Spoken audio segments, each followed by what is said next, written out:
Welcome into another episode of Steelers Afternoon Drive. I'm Zachary Smith. No Alan Saunders this week, but just like last week, filling in for him on the show and with us every Friday, Steelers DB Derrick Bell of the site joining the show. How we doing, Derrick? Doing well, man. Excited to talk some ball. Got prime time. Steelers in prime time football at home against Yeah. the Cowboys. Mhm. Pretty cool matchup. I'm excited to talk about it. I would be remiss if people that are watching this on YouTube are like, what the heck? This is very different. Yes, I mean the overlay that we got going on here now. Shout out to my boy Joe Frick for putting this together. Derrick, it's funny that you get to experience this before Alan even does. So this is the first episode that we've had this. Hope you guys enjoy it. Would love to get your feedback of what you think. Maybe we can tweet some things if we have to, but I personally really enjoy the way it looks. So shout out to Joe Frick for putting this together for us around the 412. Got something cooking up over there as well in terms of this. So again, shout out to Joe. Derrick, let's dive into this matchup as we always do on Fridays before the games. You already kind of set it up. Sunday Night Football versus the Dallas Cowboys. Some injuries on both sides, which we can certainly talk about there. And maybe that's where the conversation should start, because the Steelers running back room going to look very interesting on Sunday Night Football. And you've kind of been harping on this talking point kind of all week.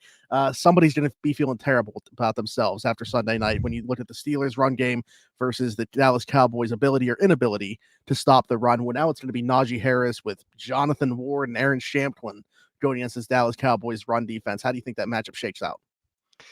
Yeah, it's gonna be an interesting one. I was kind of hoping that one of Patterson or Warren was going to be able to at least play in this one, so that they Mm-hmm. could have a little bit more experience in the backfield. But maybe this is a get right game for Najee. Of course, last game I think against the Colts, what he finished with, like 13 carries, 19 yards, something like that. Yep. Um, Yeah, the like I one big said, play in the screen game or whatever, but yeah, nothing in the run game. yeah, I think this is almost like a loser leaves town kind of matchup. Like the Steelers' run Good way to offense put it. has been terrible, and the Cowboys' run Mhm. defense has also been equally as terrible. So it's like I said, one of these teams is going to feel really bad about themselves when they exit the game on Sunday night, just in terms of like their long term outlook with these two units. But like you mentioned, the injury situation, getting Isaac Seumalo back. I'm really Yeah, excited about there you go. that. I've been pretty transparent with my thoughts on how much the Steelers offensive line needs him. And then, of course, no James Daniels, which is kind of a bummer, but we're going to get to see our second week in a row of Mason McCormick. And I think McCormick last week was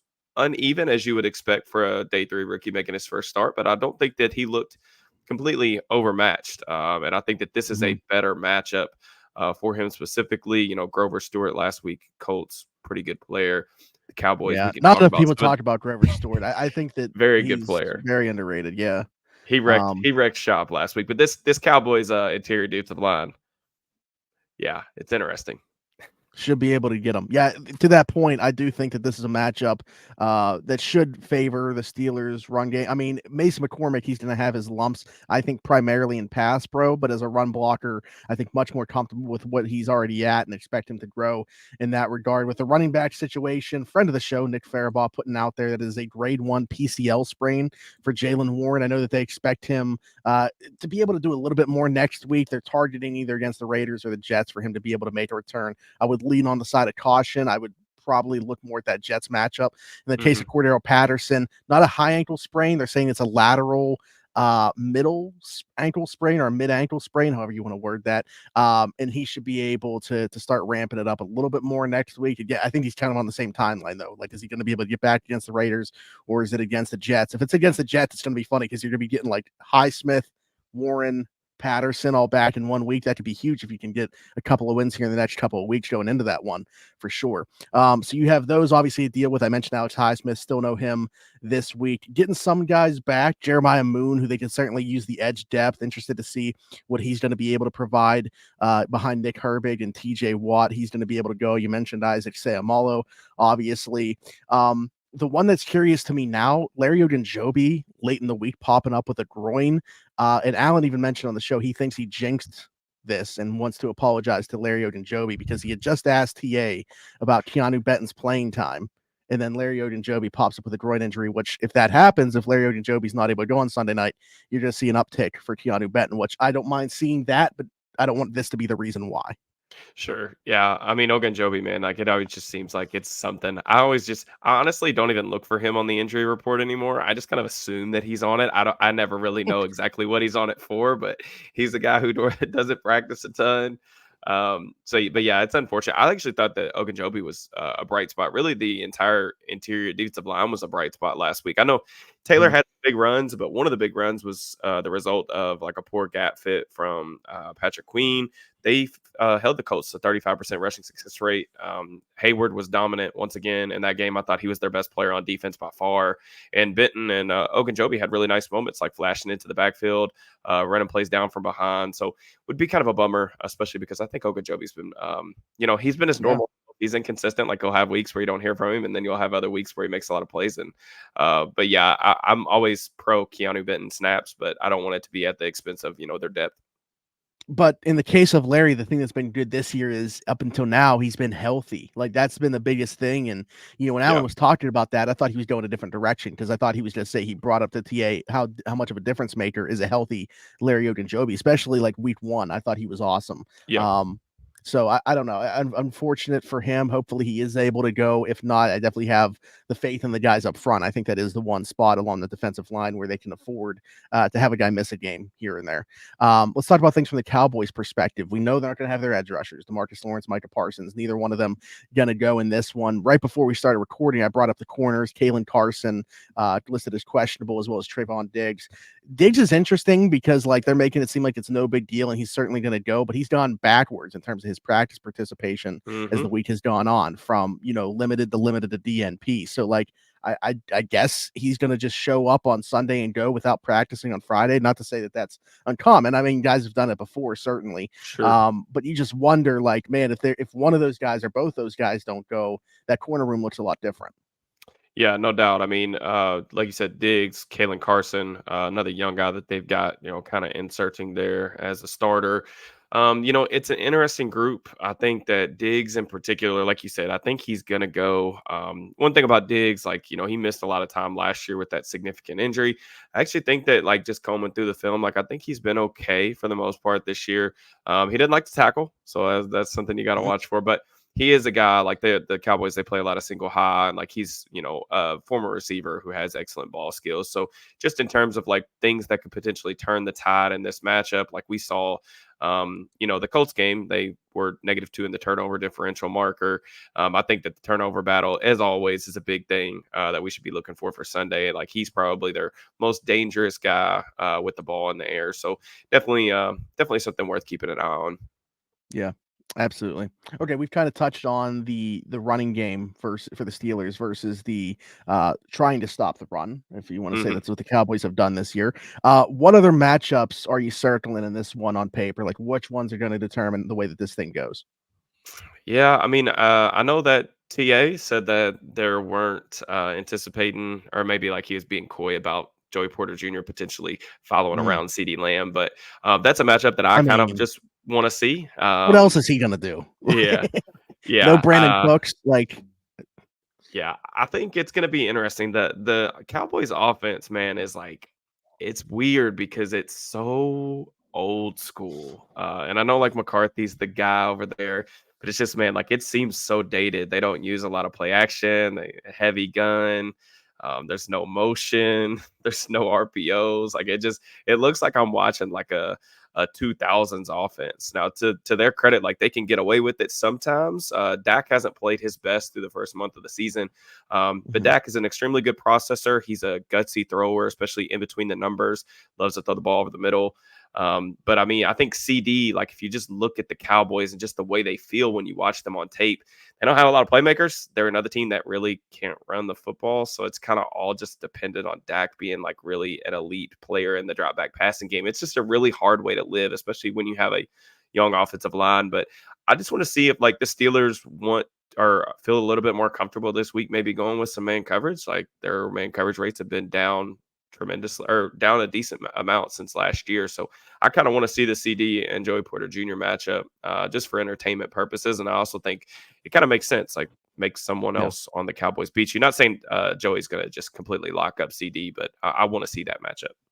Sure. I mean, Jalen Tolbert's 6'1", 195, like even He's hurt body too. type wise, it makes sense. Oh, really? Yeah, I think so. I think so.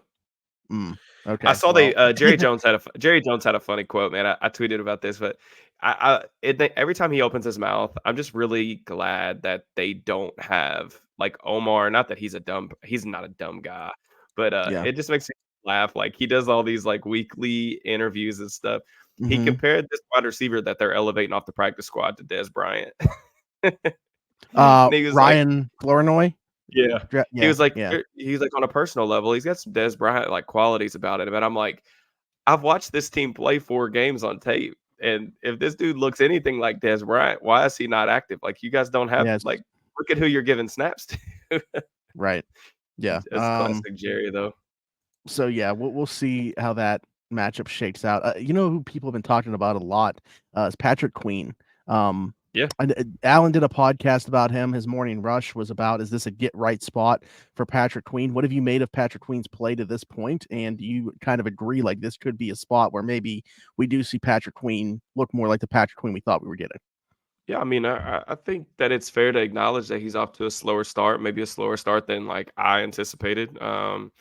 Just to some of the things that they're asking him to do. To me, like it looks like he's playing just a little bit slow right now, like not completely trusting his eyes, like getting used to, the scheme, some of the things they're asking him to do. But to me, it just Mhm. seems like a guy who's not necessarily playing to his athletic gifts right now. Just slow to fit the run. I think he saw some like decent things against the Colts, like as the game wore on. I did see him like start to attack pullers and like take on blocks with more physicality. He's never going to be a big stack and shed guy, but I just want to see him play like more physical, more aggressive, more downhill. And I feel like over the first like month, it just seems like there's just too many plays where he's 7, 8 yards past the line of scrimmage, letting guys get their hands on him, not really disengaging.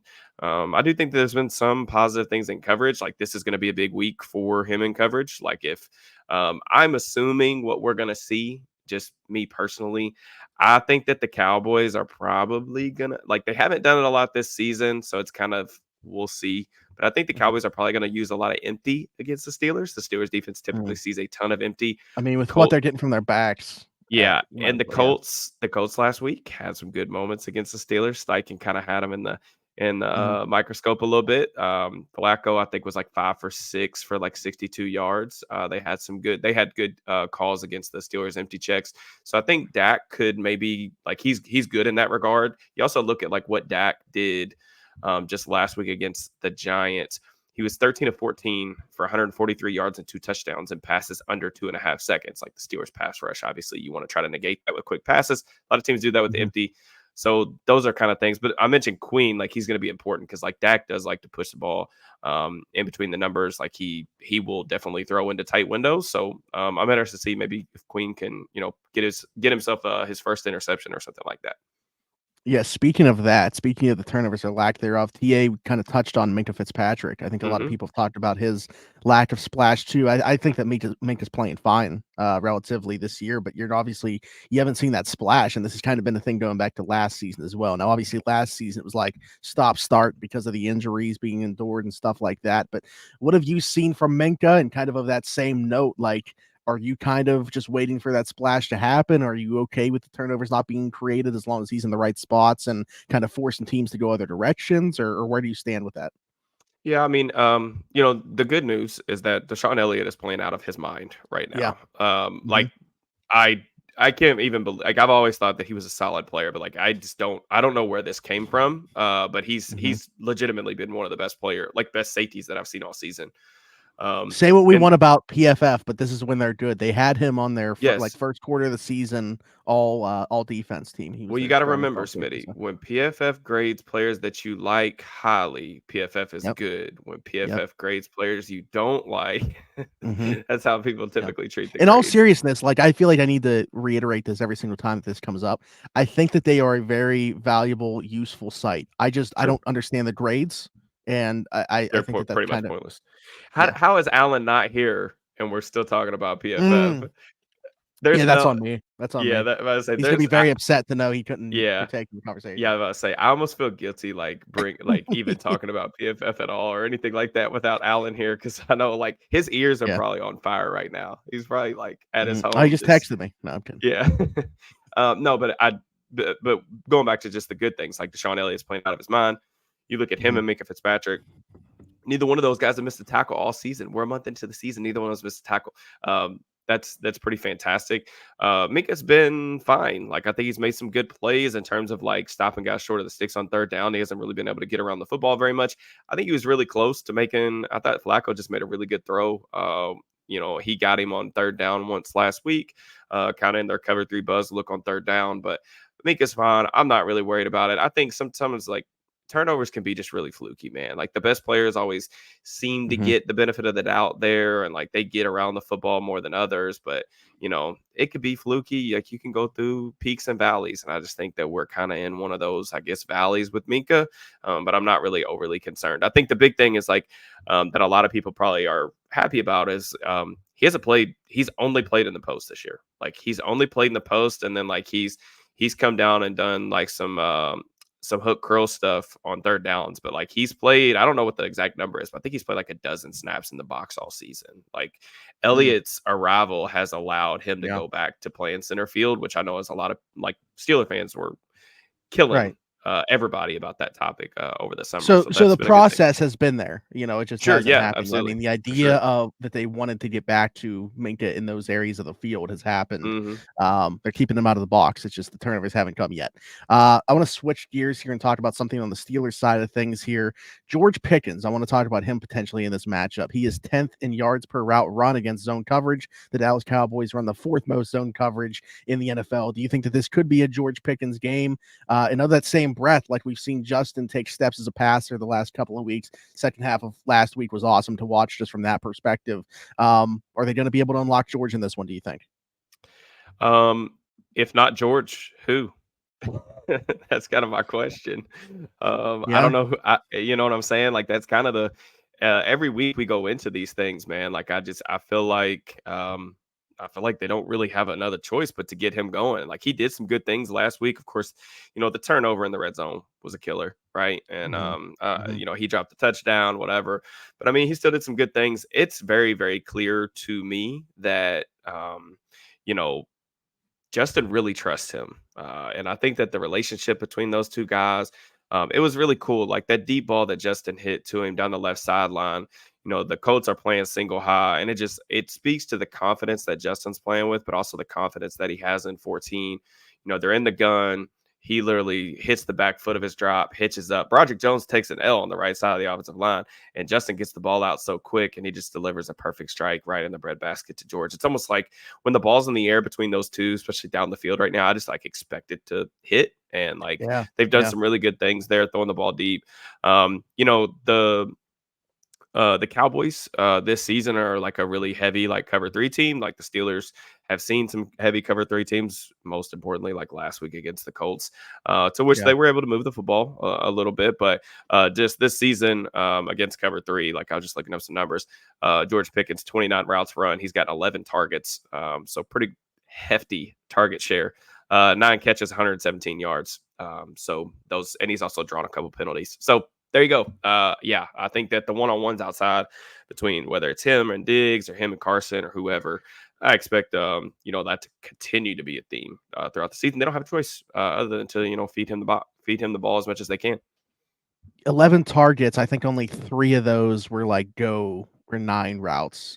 Do you have an issue with the amount of times that they're trying to get George downfield like that? Like, obviously, you would like to see a more expansive route tree and everything like that, but they've been successful throwing the football down the field, to your point. Like, Justin and him have kind of been money. So, should there be more of that? Yeah, I mean, I think it kind of just it's a very delicate balance. Like for me personally, if George is one on one, I don't care what he's running. Like I want the ball Yeah. to go to 14. Just because I mean that's just like Mhm. kind of common sense. Like sometimes like football is that easy. You get the ball to your best players. If teams are going to willingly stay in like single high, especially on passing downs, yeah, that's where the ball needs to go. And like George and Justin's like best trait really as a passer is just the deep ball accuracy and the ways that he can fit the ball in there. And then George with the body control and stuff on the sidelines, great. I do think that they've missed some opportunities. It's been kind of weird. They have been running him on a little bit more slants this year. They've missed some opportunities with that. Like George had a weird drop against the Chargers, and then Last week against the Colts in particular, the Colts tried to play a little bit of cover two, and they had George like wide open for a slant that probably could have been a big game. But I mean, just like my opinion, like I'm cool with the amount of deep shots that they've taken. I'm pro Okay. anytime 14 gets one-on-one, I'm cool with like taking a shot play. Yeah. No, I mean that's very fair. I think Pat's played well as well. I know that it's like a pop in the Yeah. box store every week, but thought he had a really nice game against Indy for sure. But even going back, like I think if you just look at the advanced numbers, ESPN does the open score and stuff like that. Like he's top 5 among all tight Oh, yeah. ends. One So thing I think these. Go ahead. I wanted to give Pat a shout out because I haven't seen anyone else like bring this up, but it is like important because a lot of times like people talk about tight ends them being security blankets, right? Hmm. One thing I loved, it was a really unfortunate play because it's a disaster everywhere else. Like Fields has that fumble, right, that knocks them out of field goal range and like turns the ball over or whatever. It's a disaster really from start to finish. The snap from Frazier wasn't good, which has kind of been a consistent theme that not a lot of people are talking about right now. And then they're basically hot off both sides, not sound pass protection, in my opinion. Justin obviously turns the ball over and doesn't throw the ball away once he gets outside the pocket. But Pat does a really good job. Like after the snap, like you can see they've got all these guys at the line of scrimmage. Pat, being the smart player that he is, he immediately takes one step off the line of scrimmage and gets his eyes back to the quarterback. Little stuff like that I appreciate because it's like, okay, like this Hmm. dude actually knows what he's doing. He understands the quarterback's going to be hot and the ball needs to come out quickly. So little stuff like that I appreciate because I do when I'm watching like teams and things like that from a quarterback lens. It drives me insane when teams just like mug all these guys up at the line of scrimmage. Like we'll see on Sunday night with the Cowboys. Zimmer likes to do that a lot. It drives me insane when guys like don't understand that the quarterback has to get the ball out. So shout out to Pat. I thought that was cool I little thought you were play gonna for him. bring up his. I think you were gonna bring up his blocking. Because I was just saying, don't worry, somebody has already covered that, and it was he himself. He felt the need to tell me that he thought he had a good game as a blocker. That's funny because he told me the same thing. This Yeah, guy. he, he he told me the same thing. All right, moving on. Pat, if you're listening or watching, we were gonna watch the tape. We know what you did. We don't need, but all right. Let's get some predictions then for this game. Not only how this works on Fridays, not only in terms of the score of this game, but also some bold predictions if you have them. I like, and I'll just throw this out there. I'm not saying you have to follow suit. I like doing one from each side of the ball. That's kind of what I've been doing. But if Mhm. you're just like this is the one thing I'm sticking to, so be it. So where we at with this one? Oh man. Um man, I have like so much thought just on the Cowboys like defense specifically. So Hmm. I watched the first 3 weeks like early in the week and I was like, man, this looks like a really poorly coached team. Like this does not look like a Mike Zimmer defense. Just with some Yeah. of the stuff, some of the run fits and things that they were doing. I was like, man, the Steelers are going to have like the opportunity for a field day. They were better against the Giants, which kind of like I don't want to say like talked me off a cliff because I could care less if they're bad or not on defense, but it almost gave me a little bit like reeled me back in a little bit and kind of tempered my expectations. But having said that, like I do think the Cowboys like do some things on defense that are just like extremely unsound. I think they've got guys over there that are just their heads look like they're spinning. Going back to like week 3, the Ravens on design quarterback runs, they had 9 carries for 74 yards. They averaged over 8 yards per carry. And Baltimore did it just running zone read over and over and over and over again. And the Cowboys just like acted like they had never seen it before. So they were a little bit better. They made some adjustments against the Giants. But I still think that this is going to be a season high for the Steelers in points. I'm going to go ahead and call my shot as my bold prediction. I think they score a season high in points. It also wouldn't surprise me if Justin had a really big day with his legs. One thing to keep in mind too about the Cowboys defense, they are atrocious tackling. So just keep that in mind. And Okay. without their best 2 players. And without their best 2 players. I'm going to say offensively, my pick is going to be George Pickens has his second most receiving yards in his young career in this Okay. one. I don't want to say most. He had 195 in that game against Cincinnati last year, right around Christmas. Don't think he Oh tops man, that, but that's a banger. yeah, his second most right now is 131. So I think he'll fall in between those 2 numbers Okay. Okay. on Sunday night. Defensively, we're going with he should have had a couple last week. Joey Porter Jr. gets a pick on Dak Prescott in this game? I think Joey, I wanna blame it, like, part of me wants to blame it on the number. Like, I think, like, Ike's, like, aura is, like, Yeah, still, like, permeating off the 2-4, man. Cause like that's but I possible. really can't say that because I watched Joey at Penn State, and he dropped some easy interceptions, in Mhm. college as well. I just think it's funny, man. Like, it's the old adage, like, if they could catch, they'd be playing offense, and, like, Joey just Joey Yeah. just has terrible hands. But yeah, it was Yeah. encouraging to me. Like I know, like a lot of people. I mean, I got so many questions. I did a mailbag for Steelers Now this week, and I got so many questions about like Joey's play. Like people were really worried about that performance. I know he lost a couple times at the catch point, and he had a missed tackle, I think, too. He didn't play great against the Colts by any means, but No. I was actually kind Mm-mm. of encouraged that he even got his head around and almost picked that ball off because I think that one of the things that I think as far as like room for improvement over the course of the season is just like I want to see like more urgency from him in zone coverage. I think that they've been Mhm. playing a lot more zone. He's been playing more off the ball. He's going to need to, kind of figure that stuff out. And I was kind of impressed with some of that stuff. So, well, no, who knows? But that's a good shout, though. I would like to see it. Let me ask you this actually before we give score predictions, and Hmm. this is a bigger picture thing. Are you worried about the defense based off that game against Indianapolis, or is it kind of just like a one-off? We've seen it happen. I mean, we saw it happen a couple times last year, and they were still a really good defense despite the bodies that they were down. I was actually encouraged that it didn't balloon more and turn into like a Houston game last year, like Yeah, we saw there. yeah. I mean, I think like what would you define? Like, I think I've seen this kind of talking point, and like a lot of people have like asked me about it. But like, what would you define as Mhm. like being like worried about the defense? Like, Yeah, when I you say guess. worried, what do you mean?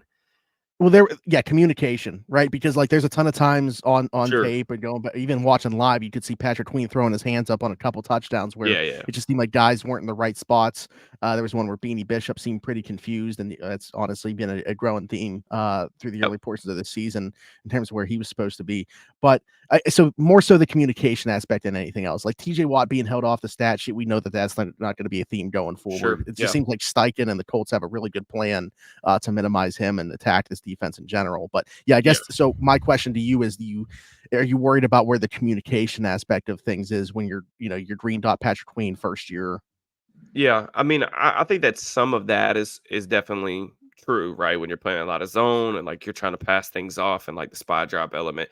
To me, like I think that Steichen just like has their number right now. I mean, he understands like where the bones are buried. Like I said, post game, like he understands where the bones are buried against the scheme. He sees it every day in practice.